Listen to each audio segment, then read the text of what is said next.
यहाँ से कॉपी करते हैं कैसी कलाएं हैं, बौद्ध कलाएं, कैसे विहार बने हैं ऐतिहासिक राजाओं के द्वारा, सम्राटों के द्वारा, और वैसी कॉपी करके वो बाहर के देशों में बनाते हैं। अभी रिसेंट में ही 2 दिन पहले ही एक पिक्चर आई थी कि वियतनाम जैसे देश ने दूसरा महाबोधि महाविहार बना दिया है। महाबोधि की एकदम एग्जैक्ट कॉपी उन्होंने वहां पर बनाई है।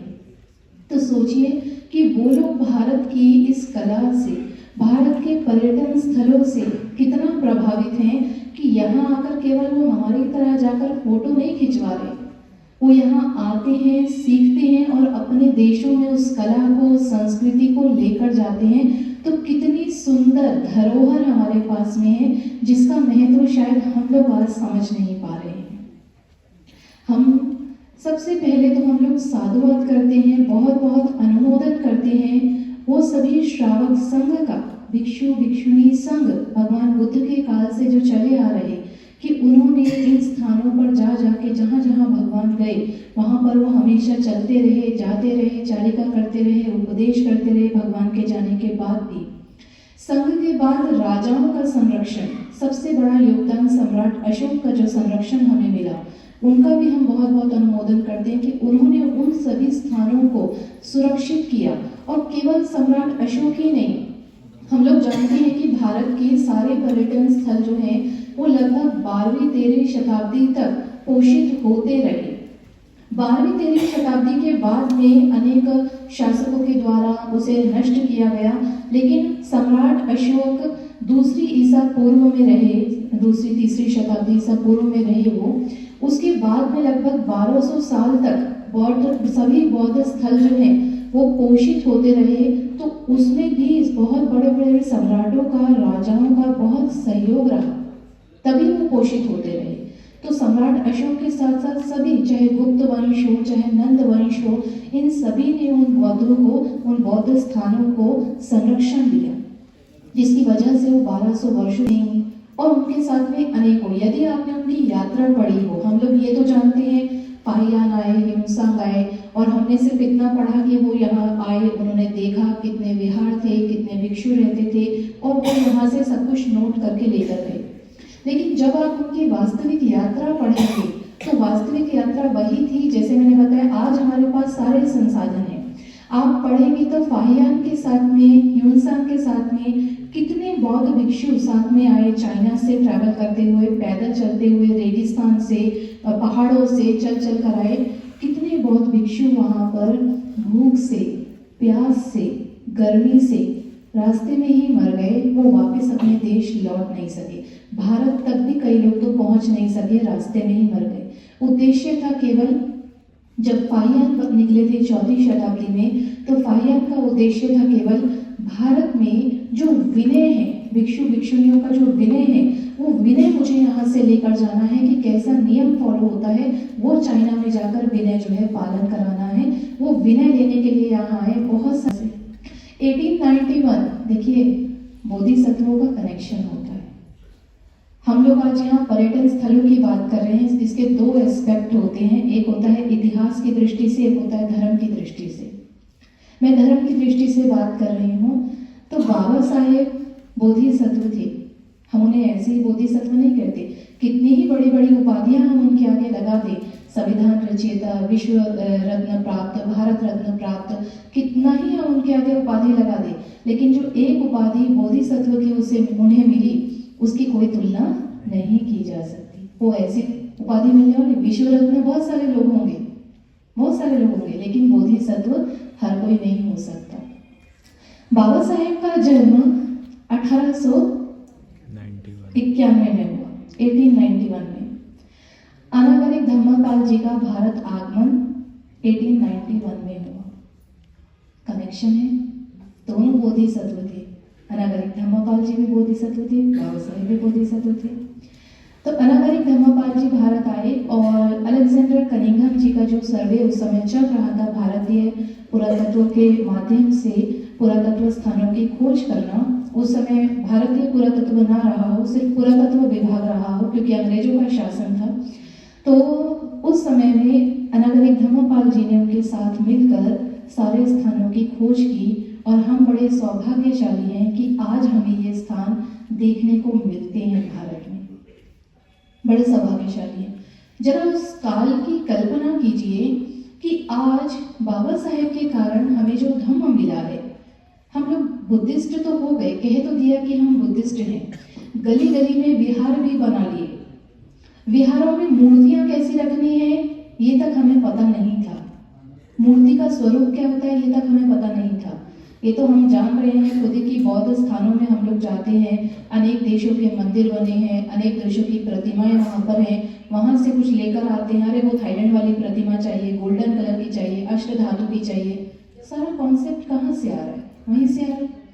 अगर बौद्ध स्थान ही नहीं होते तो बेशक आप गली गली में मंदिर बना लेते, विहार बना लेते, लेकिन वो विहारों का डिज़ाइन कैसा होना चाहिए, उन विहारों में वो चैत्य का डिज़ाइन है कि मूर्ति का डिज़ाइन कैसा होना चाहिए, ये हमें कुछ भी पता नहीं होता। और आज अगर बौद्ध स्थान नहीं होते हमारे पास में और विहार हम बना भी लेते तो हम लोग केवल अपने विहारों तक सीमित रह जाते। बुद्ध पूर्णिमा आई तो केवल अपने विहार में, और कोई पूर्णिमा आई तो केवल अपने विहार में।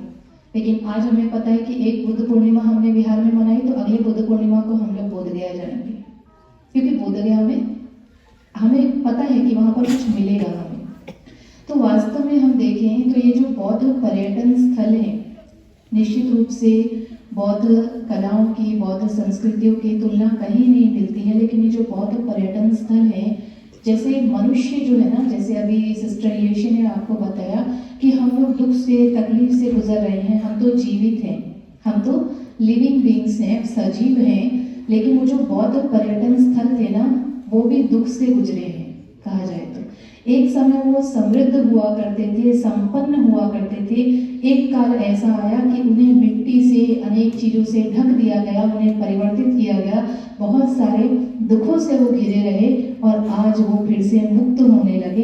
अलेक्जेंडर, आधुनिक भारत में कहें तो अलेक्जेंडर कनिंघम जी, अनागरिक धम्मपाल जी की वजह से वो फिर से पुनर्जीवित होने लगे, उन्हें फिर से सांस आने लगी, फिर से समृद्ध होने लगे।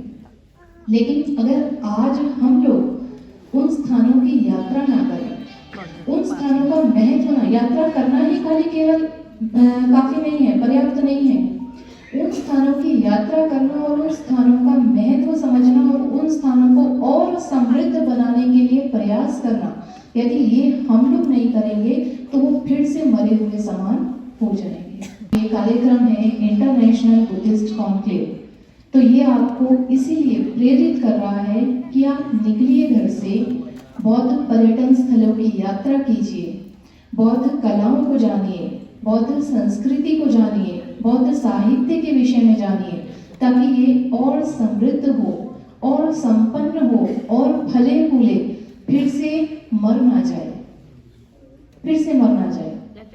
इसमें जैसे कि अभी बताया कि भारत में यदि हम देखें तो 45 वर्षों में भगवान ने सबसे अधिक समय अपना उत्तर प्रदेश में बिताया। कुछ लोग कहते हैं उत्तर प्रदेश नहीं, भगवान के अनुकंपा थी कि सबसे ज़्यादा समय उन्होंने वहाँ पर बिताया, तो वो उत्तर प्रदेश नहीं, उत्तम प्रदेश हो गया है, सर्वोत्तम प्रदेश हो गया है, क्योंकि भगवान की अनुकंपा वहाँ सबसे ज़्यादा रही। आज हम लोग जाते भी हैं तो हम लोग 4 मुख्य स्थानों को जानते हैं। सबसे पहला बोधगया। बोधगया क्यों प्रचलित है? क्योंकि बोधगया का अपना एक इतिहास है, आज भी वो जूझ रहा है, हमें पता है, लोग सड़कों पर बैठे हैं आज भी उसे मुक्त कराने के लिए। बोधगया सबसे पुराना ऐतिहासिक स्थान है अन्य स्थानों से। क्यों? बुद्ध उत्पन्न वहां हुए, उत्पन्न हुए, उसके बाद वो अन्य अन्य स्थानों पर गए ना, तो अन्य चाहे सारनाथ हो, चाहे कुशीनगर हो, चाहे कोई भी स्थान हो, लेकिन बुद्ध उत्पत्ति वहां हुई बुद्ध की, इसीलिए वहां से निकलकर जब वो अन्य स्थानों पर गए तो अन्य स्थान बाद में निर्मित हुए। सबसे पहला स्थान कौन सा है हमारा? बोधगया। और आज हम देखें तो लोगों ने तो एक टैग भी बना लिया है कि हमने एक साल में इतनी बार बोधगया की यात्रा करनी है, या फिर हमारी मृत्यु तक इतनी बार तो हमें बोधगया जाना ही जाना, एक संकल्प लिया हुआ है लोगों ने। बहुत अच्छी बात है। तो सबसे पहला स्थान बोधगया। बोधगया में हम लोग जाते हैं, मुख्य मंदिर में जाते हैं, बहुत हो गया तो हम लोग ऑटो पकड़ते हैं, डुंगेश्वरी चले जाते हैं, है ना। इससे ज्यादा बोधगया में और कहाँ गए हैं? सुजाता मंदिर गए हैं, और बाकी फिर अन्य देशों के तो मंदिर बने हैं। ऐतिहासिक स्थान की बात करें, हाँ, बारबर केव्स नहीं, बोध गया की बात कीजिए, राजगीर बाद में पूछूंगी आपसे। बोध गया की बात करते हैं। बोध गया में और भी ऐसे स्थान जो हमें पता ही नहीं, हमें पढ़ा ही नहीं ना, जहाँ भीड़ जा रही है सिर्फ वहां चलना हम लोग शुरू कर देते हैं, है ना। भीड़ जा रही है मुख्य मंदिर में तो मुख्य मंदिर में चलना शुरू कर दिया हमने, भीड़ जा रही है डोंगेश्वरी में तो डोंगेश्वरी जाना शुरू कर दिया हमने, भीड़ जा रही है सुजाता मंदिर में तो सुजाता मंदिर में जाना शुरू कर दिया हमने। लेकिन गुरपा पहाड़ी जो अभी कुछ सालों से विकसित हुई है, आसान नहीं है, 1700-1800 सीढ़ियां हैं, चढ़ना आसान नहीं है। लेकिन गुरपा पहाड़ी जब ज़्यादा से ज़्यादा लोग वहाँ जाएंगे तो सरकार भी उसको संज्ञान में लेती है। वहाँ जाने की अभी कोई प्रॉपर व्यवस्था नहीं है। मैं पिछले साल वहाँ गई थी, जाने का मार्ग जो है वो बड़ा दुर्गम है, आसानी से नहीं पहुँचा जा सकता है, बड़ा उबड़ खाबड़ है, आसपास में जगह भी नहीं है, पानी भी आपको नहीं मिलेगा, वहाँ अपने से सब कुछ लेकर जाना पड़ेगा। गुरपा पहाड़ी जो कि भगवान बुद्ध के समय में सबसे वरिष्ठ भिक्षु थे महाकश्यप भंते जी की पहाड़ी, और ऐसा कहा जाता है कि महाकश्यप भंते जी ने निर्वाण प्राप्त करने के बाद परिनिर्वाण के समय में भी उन्होंने शरीर नहीं त्यागा, और वो वहाँ अदृश्य होकर खड़े होकर के आने वाले जो बुद्ध हैं, मैत्रेय संबुद्ध, उनके लिए चीवर लेकर के खड़े हैं, गौतम बुद्ध का चीवर लेकर के वहाँ खड़े हैं कि उनको दिया जा सके। अब ये मान्यताएं अपनी जगह है, जो भी है सत्य है नहीं है, आप माने ना माने वो एक अलग बात है। लेकिन महाकश्यप जो थे उनका स्तूप वहाँ पर बना है, 1800 सीढ़ियाँ हैं, तो अगली बार बोध गया जाए तो वहाँ पर आप जरूर जाएं। 1 घंटे का समय आपको लगेगा पहुँचने के लिए, 1 से 1.5 घंटे का, पूरा दिन का समय 1 दिन का आपको निकालना पड़ेगा वहाँ जाने के लिए। गया शीस पर्वत है, गया शीस पर्वत पर जाएं। ऐसे बहुत सारे स्थान हैं बोध गया में ही जो हमसे छुपे हुए हैं, हम लोग जानते ही नहीं है, बहुत सारे स्थान। अभी जैसे आपने राजगीर कहा, तो राजगीर हम जाते हैं, राजगीर में हम लोग क्या करते हैं, जाते हैं, टिकट कटाते हैं, है ना, रोपवे की टिकट कटाते हैं। रोपवे वाला हमको कहाँ जाके छोड़ देता है, विश्व शांति स्तूप पर जाकर छोड़ देता है। हम लोग घूमते हैं, फोटो खींचते हैं, बड़ा खुला खुला लगता है, अच्छा लगता है, ठंडी हवा आ रही है, फोटो खिंचवाते हैं और वापस उसी रोपवे से नीचे आ जाते हैं। इतना ही किया होगा अब तक। अगली बार जाएंगे तो राजगीर कहाँ जाना है आपको, गृधकुट पर्वत पर जाना है। गृधकुट पर्वत वो पर्वत है जिसकी शेप ऊपर से देखने पर गृध की आकार की है। गृध पता ना, गिद्ध होता है जो, गिद्ध, तो गिद्धकूट पर्वत जो है वो उसकी शेप गृध के आकार की है, इसलिए उसे गिद्धकूट पर्वत कहा जाता है। भगवान वहाँ पर भोजन के पश्चात, औपचारिका के पश्चात वहाँ भोजन किया करते थे जाकर। और हमने एक दृश्य हमेशा सुना होगा कि देवदत्त जो थे उन्होंने पत्थर फेंका था भगवान को मारने के लिए, भगवान को नुकसान पहुंचाने के लिए, वो सुना होगा आपने। वो पत्थर कहाँ है, अगली बार जाएंगे तो गृधकुट पर्वत पर अटका हुआ मिलेगा आपको, वास्तव में है वहां पर अभी भी। जो वहाँ गाइड होते हैं या फूल बेचने वाले होते हैं, आप उनसे पूछेंगे तो वो आपको बताएंगे 2 चट्टानों के बीच में वो पत्थर अभी भी फंसा हुआ है, वही पत्थर जो देवदत्त ने फेंका था भगवान को मारने के लिए, नुकसान पहुंचाने के लिए। मोगलाना भंते जी भगवान के जो बायां हाथ माना जाते थे, लेफ्ट हैंड माने जाते थे, भगवान के दायां और बायां हाथ सारीपुत्र मोगलाना भंते जी को माना जाता था। मोगलाना भंते जी की हत्या हुई थी, हम लोग जानते हैं, वो भी वहीं पर हुई थी। तो ये सारे स्थान आपको वहाँ देखने के लिए मिलते हैं, लेकिन हम लोग क्या करते हैं, रोपवे से गए और वापस आ गए रोपवे से। इस बार बहुत अच्छा हुआ कि हम लोग श्रामणेरी शिविर हमारा बोध गया में था दिसंबर में 15 दिन का, और उसी बीच में हम सभी श्रामणेरियों को वहाँ लेकर गए राजगीर में, और हम लोग पैदल गए, कोई रोपवे से नहीं गया। 1-2 लोग ऐसे थे जो कभी पैदल वहाँ गए ही नहीं, हमेशा रोपवे से ही गए हैं, उन्हें नहीं लग रहा था कि वो पहुँच पाएंगे, लेकिन वो पैदल गए और पहाड़ी तक गए तो बोले अजय जी हमें पता ही नहीं था कि आज तक ये भी जगह यहाँ पर है, हम तो बस विश्व शांति स्तूप तक आते थे रोपवे से और घूमकर चले जाते थे। तो उसी पहाड़ी पर विश्व शांति स्तूप से आपको नीचे आना पड़ेगा सीढ़ियों से, ऊपर जाना पड़ेगा और थोड़ा सा, तब आपको गिरिजकूट पर्वत मिलता है। चलिए उस स्थान को भी छोड़ दीजिए। राजगीर में एक और स्थान है बहुत फेमस, भगवान बुद्ध के काल का, जानते हैं? वेणुवन, नाम तो सुना है पर गए नहीं आज तक, है ना? वेणुवन भी बहुत ही महत्वपूर्ण स्थान है। वेणुवन की विशेषता जो है, सबसे पहली विशेषता तो ये है कि भगवान ने बुद्ध बनने के पश्चात, जब वो बुद्ध बने तो बुद्ध बनने के पश्चात जो सबसे पहला विहार किसी उपासक ने भगवान को दान किया तो वो वेणुवन था, राजा बिंबिसार के द्वारा दान किया गया, सबसे पहला विहार। दूसरा, वेणु का मतलब होता है बैम्बू, बांस, तो बांस पूरे पेड़ थे वहां पर जो कि आज भी हमें देखने को मिलते। लेकिन हम लोगों की अज्ञानता थी कि हम लोग वहां पहुंच नहीं पाए। मुझे लगता है मैं 5-6 साल पहले वहां गई थी, संघ के साथ में गई थी मैं, तो वहां पर बड़ा नेचुरल लगता था और उस समय दृश्य कुछ और था वहां का। शायद जो लोग कंटिन्यू जाते हैं उन्हें मालूम हो या भक्ति जी भी जानते हो। तो 5-6 साल पहले जब मैं गई थी तो वेणुवन का दृश्य कुछ और था, और इस साल जब हम लोग गए दिसंबर में, अभी 2 महीने पहले ही, क्योंकि लोग कम पहुंच पाते हैं, अब उन्होंने उस जगह को डेवलप कर दिया है पूरा और एक टूरिस्ट प्लेस जैसा बना दिया है। वहां लोग आ रहे हैं, ही हा कर रहे हैं, खेल रहे हैं, तालाब बना दिया है, पूरा एक टूरिस्ट प्लेस जैसा बना दिया है, घूमने लायक से, जैसे गार्डन होता है, गार्डन जैसे। और जो बुद्ध की प्रतिमा, जहाँ पर मेन जो मुख्य जगह थी जहाँ भगवान की प्रतिमा थी, वो एक किनारे में, एक साइड में है। अभी वो प्रेमाइसिस बना है छोटा सा पूजा करने के लिए, लेकिन बाकी पूरा प्रेमाइसिस उन्होंने सौंदर्यकरण करके केवल घूमने के पर्पज से बना दिया है। वो श्रद्धा आस्था का केंद्र जैसा कुछ भी वहां पर अभी नहीं रह गया है।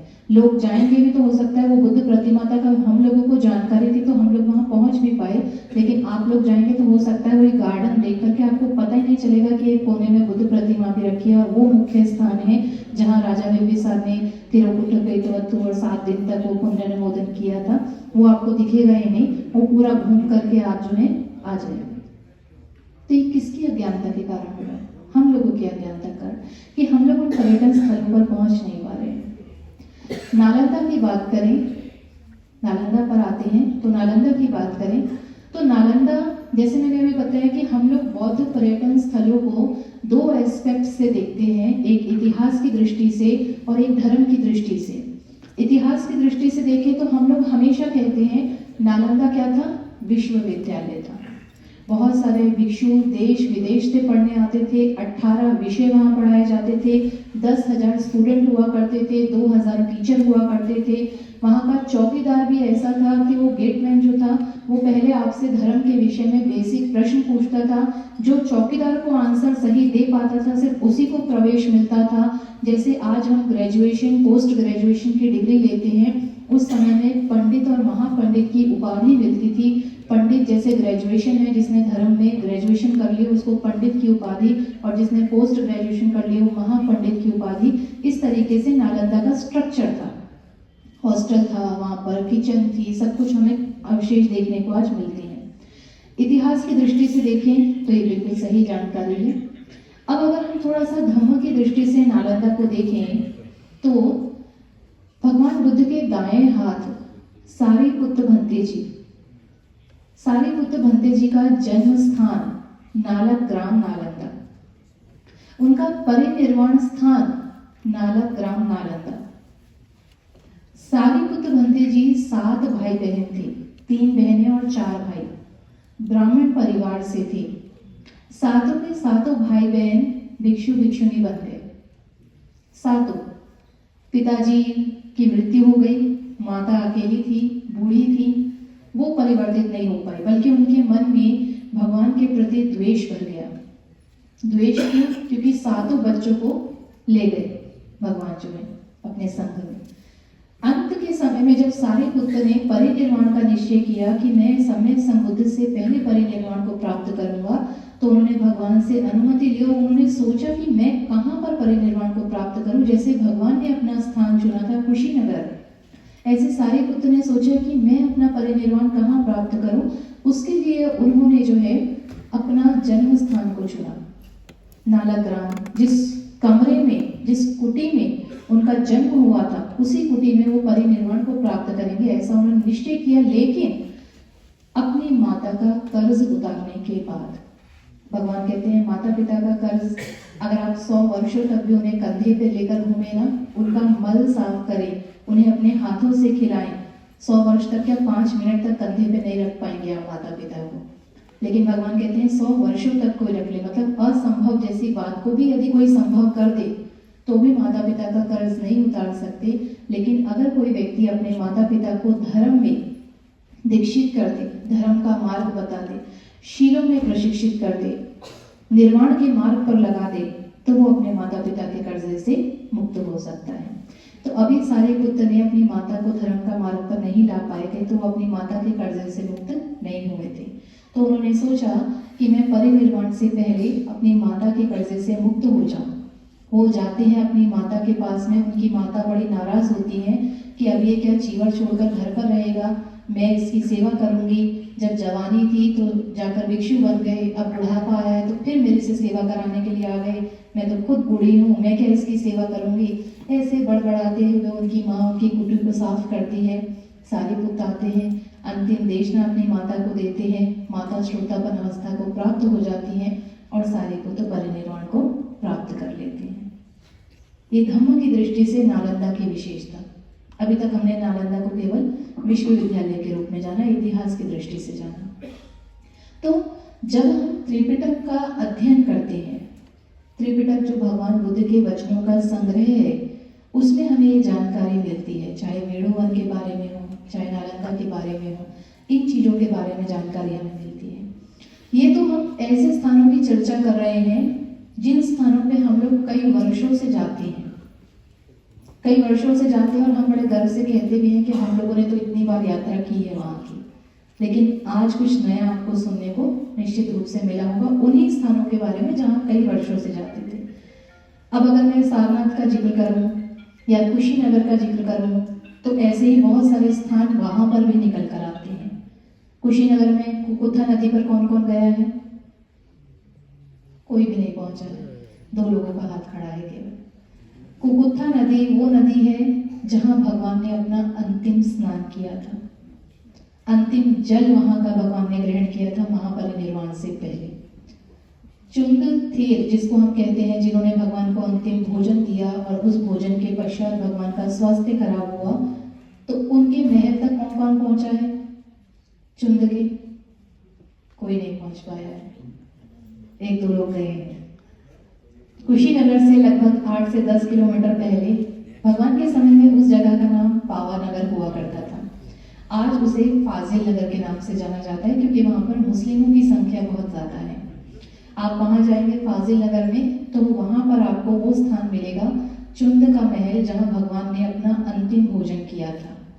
लेकिन वही हम लोग ध्यान नहीं देते हैं। तो यदि आपने भी नोटिस किया होगा कि परिसर बहुत बड़ा है, आर्कोलॉजी ने पूरा परिसर घेरा भी हुआ है, लेकिन उसी परिसर के अंदर चुंद के महल के सामने मस्जिद बनी है, दरगाह बनी है छोटी, और वहां पर पूरा कर्म कांड, भूत प्रेत सब उतारने का काम किया जाता है उसी खंडर के सामने। बिल्कुल हम यहाँ चैंटिंग कर रहे हैं, वो वहां भूत उतार रहे हैं, ऐसा बताता है।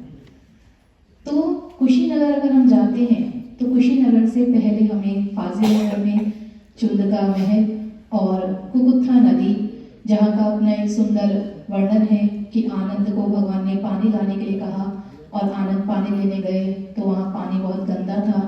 भगवान ने कहा दोबारा जाओ, पानी साफ मिलेगा। जब वो दोबारा गया तब तक पानी में मिट्टी नीचे बैठ चुकी थी और पानी साफ हो चुका था।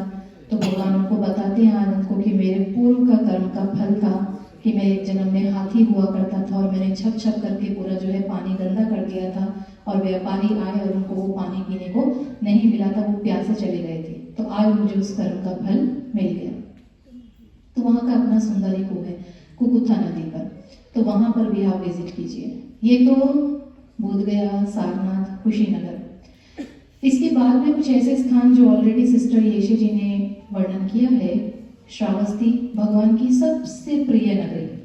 श्रावस्ती 45 वर्षावासों में से भगवान ने 25 वर्षावास, आपको काउंट कराऊंगी, इसके बाद राजगीर और वैशाली। वैशाली का महत्व आपने सुन लिया, आपके सामने भिक्षुनियाँ बैठी हैं। भिक्षुनियों के लिए सबसे विशेष स्थान जो है वैशाली, क्योंकि प्रथम भिक्षुनी संघनाई का, जिनका अभी परसों ही परिनिर्वाण दिन था, उन्होंने सबसे पहली भिक्षुनी जो है वो वैशाली में ही बनी।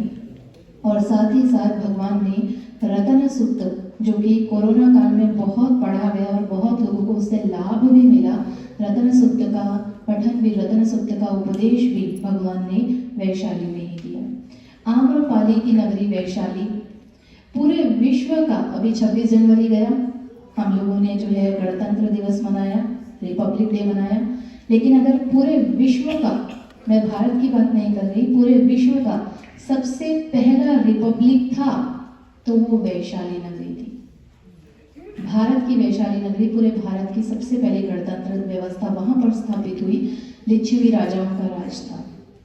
तो ये भी अपने लिए गौरव की बात है। तो वैशाली में भी अपने स्थान है पवार चैत्य जो है, चपल चैत्य, जहाँ पर भगवान ने अपने महापरिनिर्वाण की घोषणा की। इसके बाद में स्तूप है जो आनंद स्तूप के नाम से प्रचलित है, एक शेर वाला अशोक स्तंभ है। और वैशाली की आज की अगर खासियत की हम लोग बात करें तो इतने स्थानों में अशोक स्तंभ है। हम जानते हैं सम्राट अशोक के द्वारा जो महान कार्य किया गया, तो बहुत सारे स्तूपों और बहुत सारे स्तंभों को जो है स्थापित किया गया, लेकिन वैशाली का स्तंभ इकलौता ऐसा स्तंभ है जो अभी तक सुरक्षित है और उसके ऊपर का भाग टूटा हुआ नहीं है। उसके ऊपर में भी जो एक शेर है वो अभी तक ऐसे ही विराजमान है। ये वैशाली की आज की विशेषता है कि वो अभी तक सुरक्षित है। तो ये जो 8 स्थान मैंने आपको बताए, लुम्बिनी जहाँ भगवान का जन्म हुआ, जो आज हमारे भारत में नहीं है लेकिन नेपाल में है, पड़ोसी देश में है। लुम्बिनी, बोधगया, सारनाथ, कुशीनगर, श्रावस्ती, संकिसा, राजगीर और वैशाली, ये जो 8 स्थान है, इन्हीं 8 स्थानों की यात्रा सम्राट अशोक ने की थी और इसी को उन्होंने नाम दिया था सम्राट अशोक की। यदि धम्म यात्रा आप जानेंगे तो सम्राट अशोक की धम्म यात्रा इन 8 स्थानों से थी और इन 8 स्थानों को 8 महाठानानी यानी 8 महास्थान घोषित किया गया। और इनमें से जो 4 मुख्य स्थान जो हैं वो हम जानते हैं भगवान के जीवन के मुख्य स्थान हैं, इसके बारे में भी हम लोग चर्चा करेंगे। इसके अलावा ये जो 8 स्थान तो हमने जाने ही, इसके अलावा और कहाँ घूमना है आपको? दिल्ली चलिए, हरियाणा चलिए घूमने, पंजाब जाइए घूमने, हर जगह आपको बुद्ध। अभी चनेटी बौद्ध स्तूप का वर्णन सिस्टर येशे ने किया।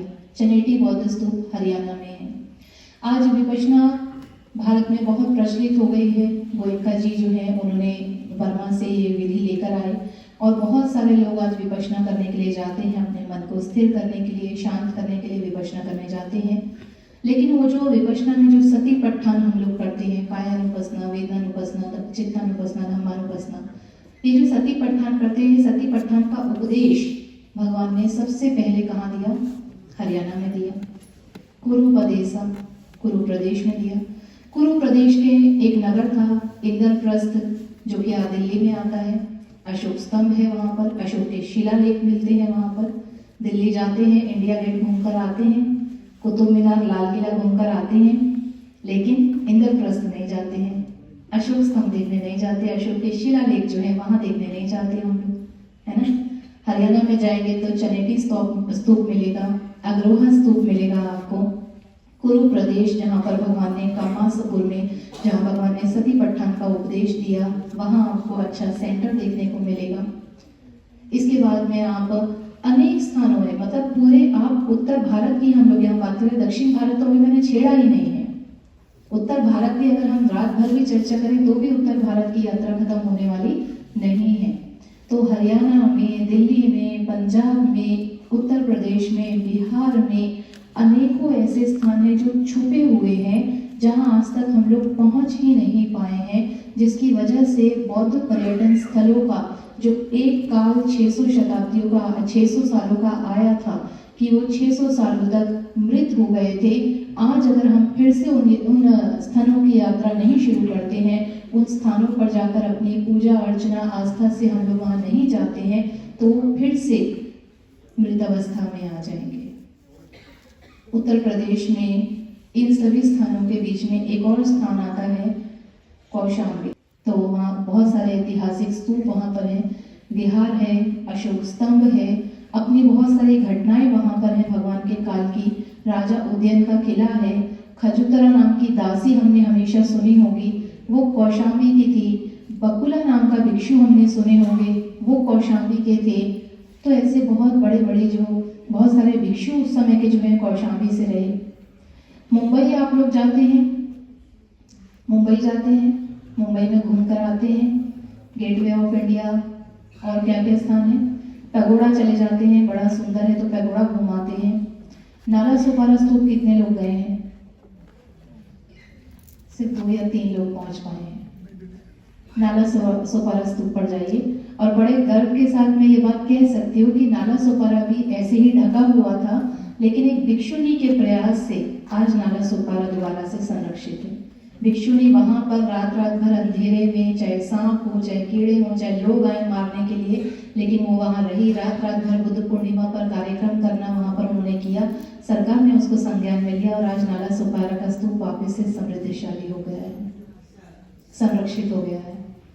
तो ये बहुत सारे स्थान, मेरा कहने का मतलब है कि जो आज का जो कार्यक्रम है, यहाँ से आपको कुछ लेकर जाना है, बौद्ध संस्कृति से, बौद्ध साहित्य से, बौद्ध संवाद से और बुद्ध के मार्ग पर चलते हुए करियर बनाना, इन सबसे परिचित कराना है। तो आज का जो विषय था वो यही था कि बौद्धों के जो पर्यटन स्थल है, स्पेशली जो उत्तर भारत में है और उसमें भी जो स्पेशली उत्तर प्रदेश में या उत्तर प्रदेश में है, उन पर आप लोग अपना ध्यान केंद्रित करें। ऐसे बहुत सारे स्थान हैं जो हमारी नज़रों से छुपे हुए हैं, हमें उन स्थानों तक पहुंचना चाहिए। उन स्थानों का ऐतिहासिक दृष्टिकोण से और धर्म के दृष्टिकोण से, दोनों दृष्टिकोण से उन स्थानों का महत्व हमें जरूर जानना चाहिए। और वहां जाकर अब हम लोग ये प्रश्न करें कि हम लोग ये करें क्यों। कई लोगों का ऐसा होता है कि हम लोग तो बुद्धिस्ट बन चुके हैं, हमारे पास में अपने बुद्ध विहार हैं, बुद्ध की प्रतिमाएं हैं, हम लोग यहीं बैठकर पूजा कर ले, क्या जरूरी है इतनी बार वहां जाना। कोई पैदल यात्रा कर रहा है, कोई कुछ कर रहा है, कोई अपने अपने तरीके से पूजा पाठ कर रहा है वहां जाकर के, तो ये जरूरी है क्या करना। हम लोगों के पास अपने घर में बुद्ध प्रतिमा है, यहीं नहा लो, यहीं तीर्थ हो गया, ऐसा भी है। क्योंकि तीर्थ यात्री और यात्री में फर्क होता है, पिलग्रिम और टूरिस्ट में अंतर होता है। बहुत सारे लोग टूरिस्ट बनकर आते हैं, पर हम लोग क्या बनकर जाते हैं? पिलग्रिम। अगर हम लोग सच में पिलग्रिम बनकर जाते हैं तो हमें उसका महत्व समझ में आता है। देखिए, ये हमारे भारत का बड़ा सौभाग्य है। बहुत सारे देशों में अगर आपसे कहें कि आपको अमेरिका घूमने के लिए जाना है, तो आपको अमेरिका की बड़ी बड़ी बिल्डिंगें, बड़े बड़े लोग, गोरे लोग, वहाँ का खाना, महंगे महंगे होटल, फन, जो भी है वो याद आएगा। ऐसे ही किसी भी देश की हम लोग बात करें, थाईलैंड की हम लोग बात करें, मोस्टली लोग थाईलैंड बहुत जाते हैं। थाईलैंड की हम बात करें तो थाईलैंड में बड़े बड़े विहार, चमकदार विहार, बड़ी बड़ी प्रतिमाएं, सोने की प्रतिमाएं, गोल्डन बुद्धा, ऐसी ऐसी चीजें हमें याद आती हैं थाईलैंड का नाम सोचते हैं। लेकिन दूर बैठा, विश्व के किसी भी कोने में बैठा हुआ व्यक्ति जब भारत के बारे में सोचता है कि भारत जाना है, तो भारत के बारे में उसे क्या समझ में आता है? धार्मिक केंद्र, आध्यात्मिक केंद्र, मंदिर, बौद्ध स्थान। मतलब भारत के बारे में कोई बात करता है, विश्व में से लोग भारत घूमने आते हैं, तो भारत की कलाएं, भारत की संस्कृति, भारत के कल्चर, भारत की परंपराएं, भारत के मंदिर, भारत में जो इतना बड़ा जो समृद्धशाली इतिहास भरा पड़ा है, वो देखने के लिए आते हैं। यहाँ पर बहुत ही कम लोग ऐसे होते होंगे जो कहीं भारत में आते होंगे, तो हम घूमने जा रहे हैं भारत, और घूमने के नाम पर वो यहाँ आके एंटरटेनमेंट पर्पज से घूमने आते होंगे। नहीं, क्योंकि यहाँ जितना एंटरटेनमेंट है उससे ज़्यादा उनके देशों में, और उससे कई ज़्यादा गुना और विकसित उनके देशों में एंटरटेनमेंट है ऑलरेडी। तो भारत की जब बात आती है तो सबसे पहले व्यक्ति के मन में आता है कला, संस्कृति की सब चीज़ें, इतिहास, बौद्ध इतिहास विशेषकर, ये देखने के लिए व्यक्ति भारत में आता है। तो आज आप देखिए, बोधगया जाइए, बोधगया में कितने टूरिस्ट होते हैं, अंग्रेज दिखते हैं, हम भी उन्हें देखकर बड़ा खुश होते हैं, नहीं, फोटो खिंचवाते हैं उनके साथ में। कि हमने अंग्रेज के साथ में फ़ोटो खिंचवाई, लेकिन वो यहाँ एज अ टूरिस्ट आ रहे हैं, एज अ टूरिस्ट। लेकिन हम उन स्थानों का महत्व अगर जानते हैं तो हम एज अ पिलग्रिम वहाँ जाएंगे, एक तीर्थ यात्री बन के जाएंगे, ना कि केवल एक साधारण यात्री बनकर जाएंगे। और जब हम एज अ पिलग्रिम बनकर जाते हैं तो हमें पता होता है कि उस स्थान का महत्व, अब उससे लाभ क्या होता है। निश्चित रूप से इतिहास की दृष्टि से भी लाभ होगा और धर्म की दृष्टि से भी लाभ होगा।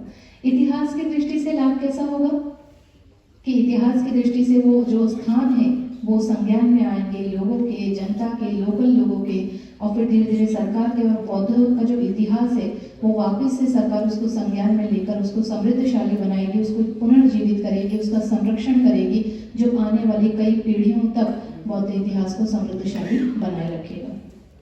लेकिन अगर धर्म की दृष्टि से देखें तो सबसे पहला तो हमारे लिए वो धर्म के लिए आस्था का केंद्र है, श्रद्धा का केंद्र है।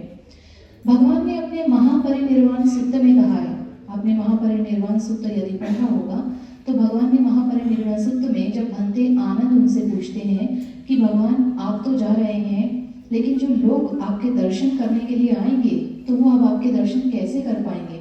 आज तो हम लोग मर जाएंगे तो हमारी फोटो सबके पास में होगी, है आवाज इंडिया पे भी अभी रिकॉर्ड हो रहा है तो सबको फोटो में, हाँ ये आया जी टीचर चले गए, है ना, सबके पास फोटो होगी, फोटो लगा सकते हैं आप इंटरनेट से। अभी कोई मृत्यु हो जाएगी तो आप तुरंत फोन करके वीडियो कॉल पे सबको दिखा सकते हैं, बता सकते हैं।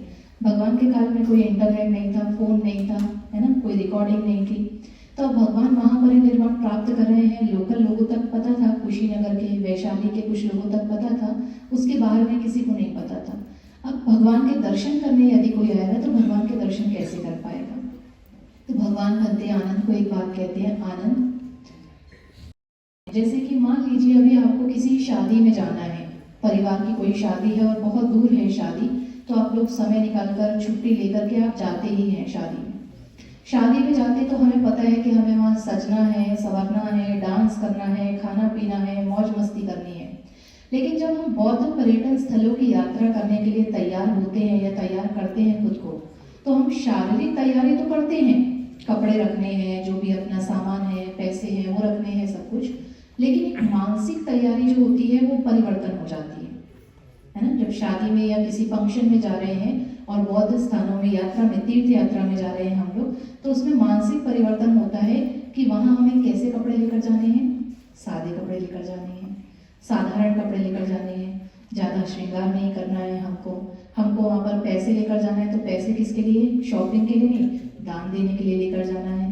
तो मानसिक भी हम लोग तैयारी करते हैं। दूसरा, इसको मैंने कहीं पढ़ा कि बौद्ध पर्यटन स्थलों की यात्रा करना एक पारमिता पूरी करने जैसा है। भगवान ने 10 पारमिताएं बताई हैं, जिसमें एक तीसरी पारमिता आती है नेकखम्मा पारमिता, निष्क्रमण, गृह त्याग की पारमिता। क्योंकि जब आप बौद्ध पर्यटन स्थलों की यात्रा के लिए जाते हैं तो निश्चित रूप से घर तो आप छोड़कर जा ही रहे हैं, लेकिन घर छोड़कर कैसा, आप शादी में जा रहे हैं तो भी आप घर छोड़कर जा रहे हैं ना, लेकिन शादी में जाने के लिए आप वैराग्य नहीं लेकर जा रहे मन में, लेकिन पर्यटन स्थलों की यात्रा करने के लिए आप मन में एक वैराग्य वाला भाव कि वहाँ जाएंगे, कुछ यात्रा करेंगे, ध्यान करेंगे, बुद्ध के दर्शन करेंगे, ऐतिहासिक स्थानों को जानेंगे। तो मतलब वो जो वैराग्य वाला भाव जो रहता है वो आपका बौद्ध तीर्थ स्थानों पर यात्रा करने से जागता है। वहाँ जाने के बाद में शीलों का पालन भी करेंगे। मान लीजिए यहाँ किसी से आपकी लड़ाई हो जाती है तो आप 2 गाली छूटते ही दे देंगे, लेकिन जब हम किसी तीर्थ स्थान पर जाते हैं, लड़ाई होगी भी तो हमारे जाने दो भगवान के यहाँ पर आए हैं, जाने दो, रहने दो, होता है कि नहीं, अपने आप ही कंट्रोल हो जाता है, मतलब शीलों का पालन अपने आप होने लगता है ना। फिर दान देते हैं, शॉपिंग तो करते ही करते हैं, लेकिन कोई भंते जी दिखे, कुछ दिखा तो हम लोग कोशिश करते हैं एक बार खीर, सुजाता के मंदिर जा रहे हैं खीर बना के ले जाते, खीर दान करेंगे, सुजाता के मंदिर जा रहे तो महाबोधि मंदिर जा रहे हैं पुष्प लेकर जाते हैं, पुष्प दान करेंगे। तो वहाँ ऐसे बौद्ध स्थानों की यात्रा करने से ना केवल आपको बुद्ध के दर्शन होंगे अगर आप श्रद्धा युक्त चित्त से जाते हैं, साथ ही साथ में आपकी पारमिता भी पूरी होती है, दान की पारमिता थोड़ी सी पूरी होती है, शील आपके और परिपक्व होते हैं, क्योंकि वहाँ जाकर आप संयम रखने की कोशिश करते हैं। लड़ाई झगड़ा, गाली गलौज, हत्या, चोरी, ऐसी जो चीज़ें हैं वो आप करने से बचते हैं ऐसे स्थानों पर जाकर। साथ ही साथ आप गृह त्याग करते हैं और वैराग्य जैसा गृह त्याग करते हैं। सजने संवरने, नाचने गाने के लिए आप गृह त्याग करके नहीं जा रहे होते, बल्कि बुद्ध के दर्शन करने के लिए, बौद्ध स्थानों के दर्शन करने के लिए। तो एक वैराग्य मन में होता है, तो वो पारमिता भी आपकी पूरी होती है।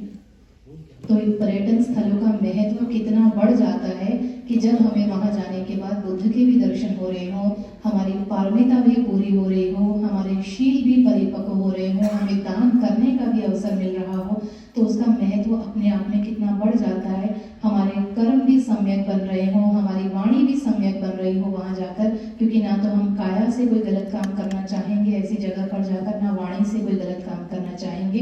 कर भी देंगे तो पश्चाताप करते हैं कि दोबारा हम लोग उस चीज को ना करें। तो इतिहास की दृष्टि से देखें तो निश्चित रूप से बौद्ध स्थानों का समृद्ध होना तो निश्चित है ही। अगर हम लोग हर स्थान पर जाते हैं, हर स्थान का महत्व जानते हैं और समय समय पर उनकी यात्रा करते हैं, लेकिन अगर धर्म की दृष्टि से देखें तो आप बुद्ध के दर्शन भी कर सकते हैं और अपनी पारमिताओं को भी आप परिपक्व कर सकते हैं। तो इसीलिए बौद्ध पर्यटन स्थानों का महत्व, कला, संस्कृति, ये सब महत्व आप कल जानेंगे। मैंने केवल बौद्ध पर्यटन स्थानों का महत्व बताने का आपको प्रयास किया है। हर एक स्थान हमारे लिए महत्वपूर्ण है। बहुत सारे स्थान ऐसे हैं जो छुपे हुए हैं हमसे, जहां अभी तक कोई पहुंच नहीं पाया या बहुत कम संख्या में लोग पहुंचते हैं। अभी मैं जो लास्ट ईयर की आपको बात बता रही थी कि हम लोग गुरपा पहाड़ी पर गए थे, तो हम लोग वहाँ पहुँचे ही थे और हम लोग लगभग 15 से 20 लोग थे। मेरे साथ में कुछ उपासक उपासिकाएं थे नागपुर और आसपास के क्षेत्र के। तो हम लोगों ने देखा कि वहाँ कुछ नहीं था और हम लोगों ने सुबह से कुछ खाया नहीं था, तो हमने सोचा थोड़ा सा नाश्ता, हम लोग गाड़ी में लेकर आए थे, तो हम लोगों ने सोचा थोड़ा नाश्ता कर लेते और उसके बाद चढ़ना शुरू करते, क्योंकि 1800 सीढ़ियाँ थी। इतने में ही वहाँ पर 4-5 बस भर करके जो तिब्बतिन लामा होते हैं, तो उनकी कुछ पूजा थी उस दिन वहाँ पर विशेष, तो वो तिब्बतिन लामाओं की बस भरकर 4-5 वहाँ पर आए। और मुझे लगता है 15 से 20 मिनट बहुत हो गया, आधा घंटा हम लोगों ने नाश्ता करने में वहाँ नीचे लगाया होगा। और आधे घंटे के बाद जब हमने चढ़ाई शुरू की तो वो दूर दूर तक लामा हमें दिखे भी नहीं, वो ऑलरेडी पहुंच चुके थे सब लोग। 1800 का यहाँ पुरस्कार देकर सम्मान कर रहे हैं।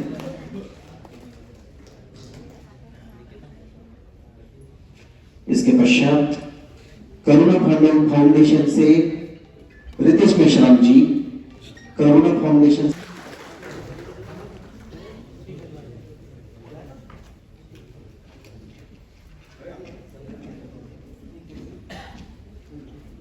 डॉक्टर सरोज वानी, इनका सत्कार कर रहे हैं।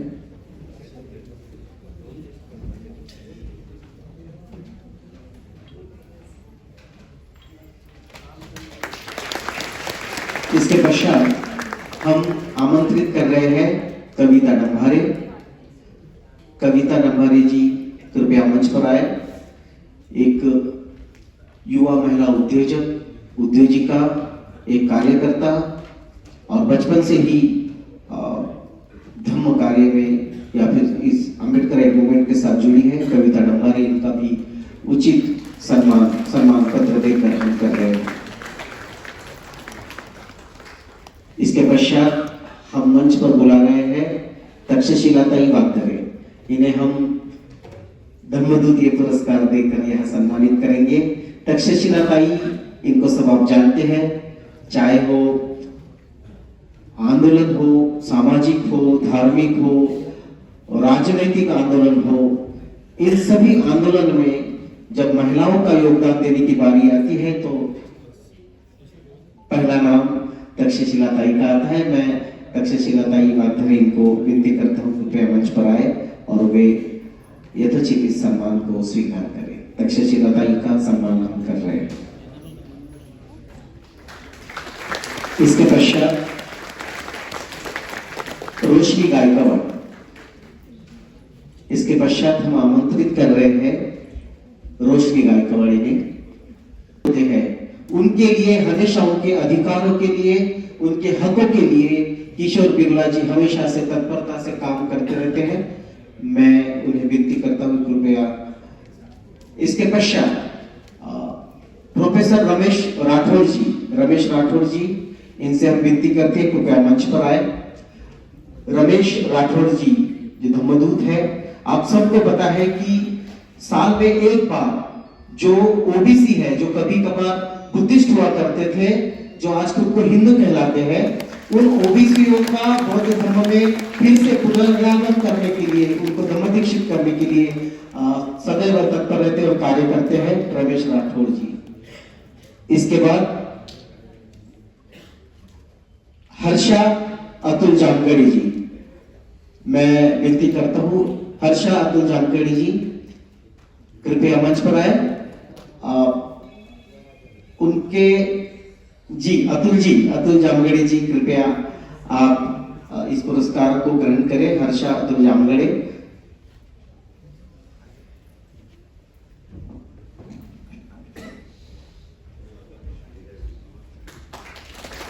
इसके पश्चात हम आमंत्रित कर रहे हैं सागर पाटिल जी कृपया मंच पर आए, युवा कार्यकर्ता जी।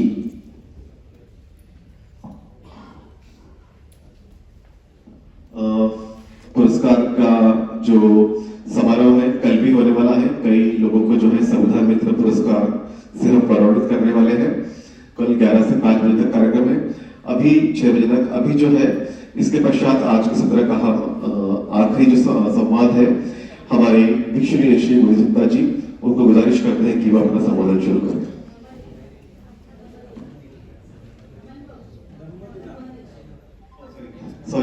शाक्य धर्मदीना जी।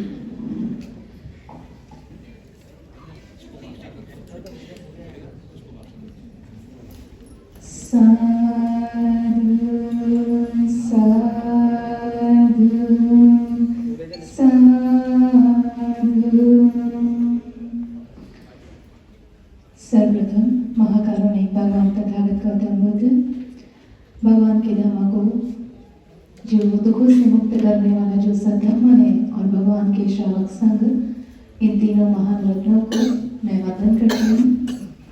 परम पूज्य बोधिसत्व डॉक्टर बाबा साहेब अम्बेडकर और मानव हित में जन्मे समस्त महापुरुषों को, उनके विचारों को मैं इस मंच से अभिवादन करती हूँ, नमन वंदन करती हूँ।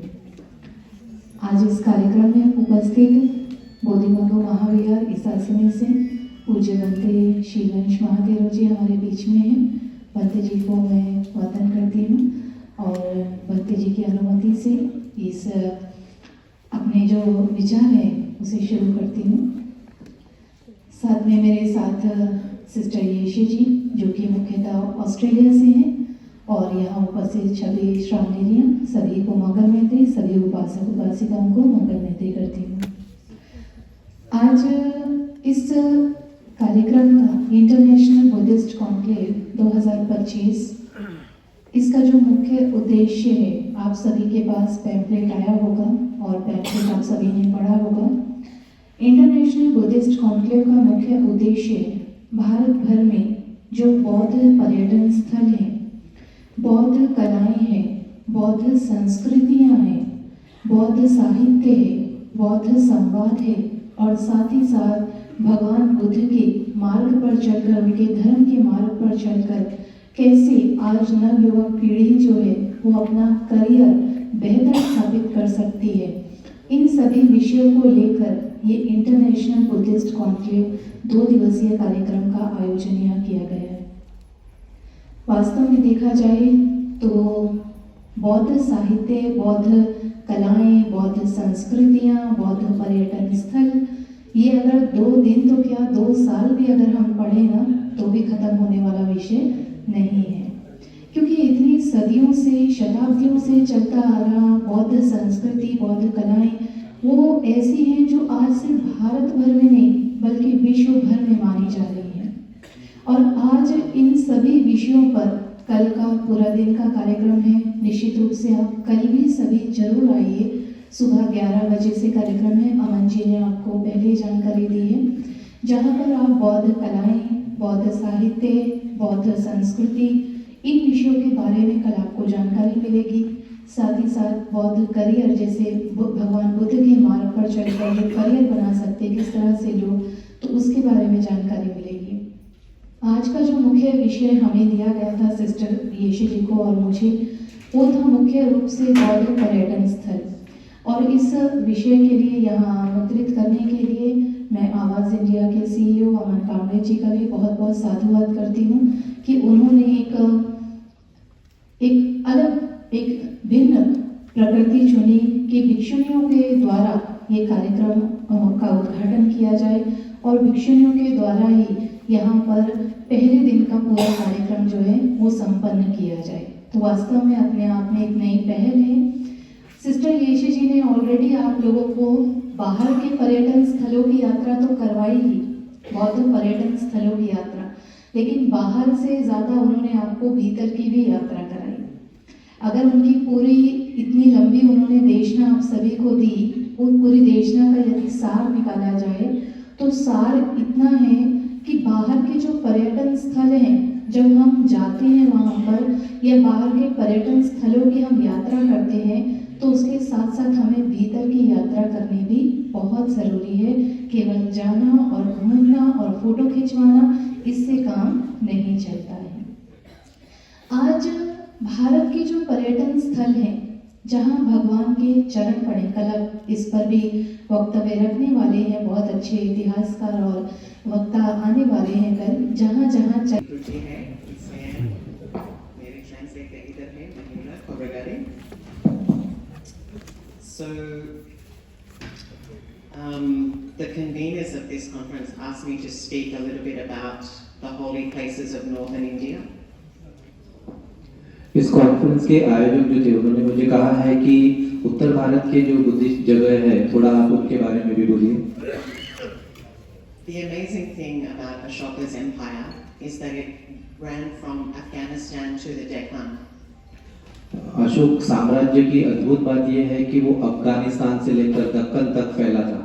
He was one of the first leaders to conceive of the idea of India, a united country. वो उन प्रसिद्ध राजाओं में से एक थे जिन्होंने भारत को एकजुट करने की धारणा को मन में रखा था। And even more rare for a leader, he was a just leader.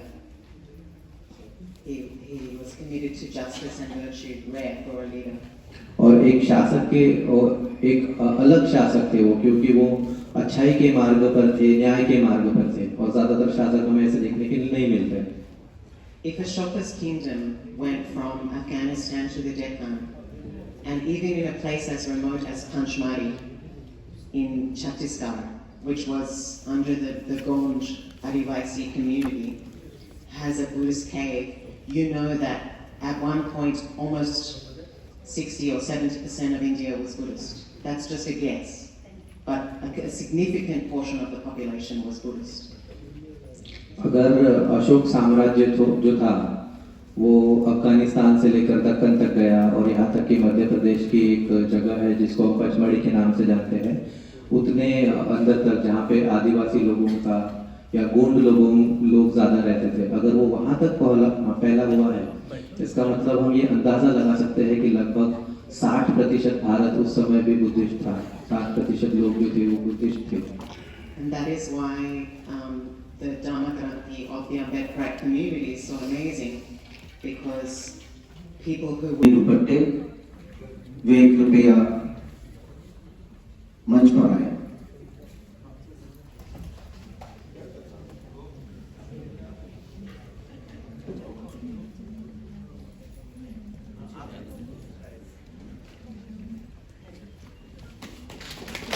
इसके पश्चात माधुरी का गायन होगी दुपट्टे, जिससे मैं निवेदन करता हूँ कि वे कृपया मंच पर आए।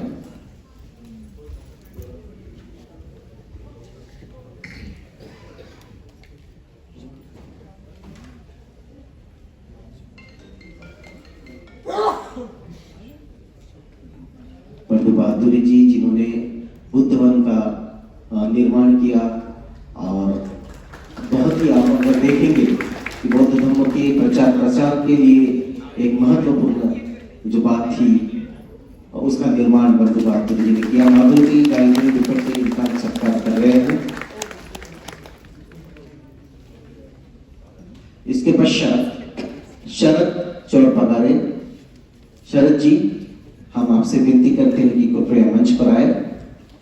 शरद चोर पगारे, इनका धम्मदूत पुरस्कार देकर हम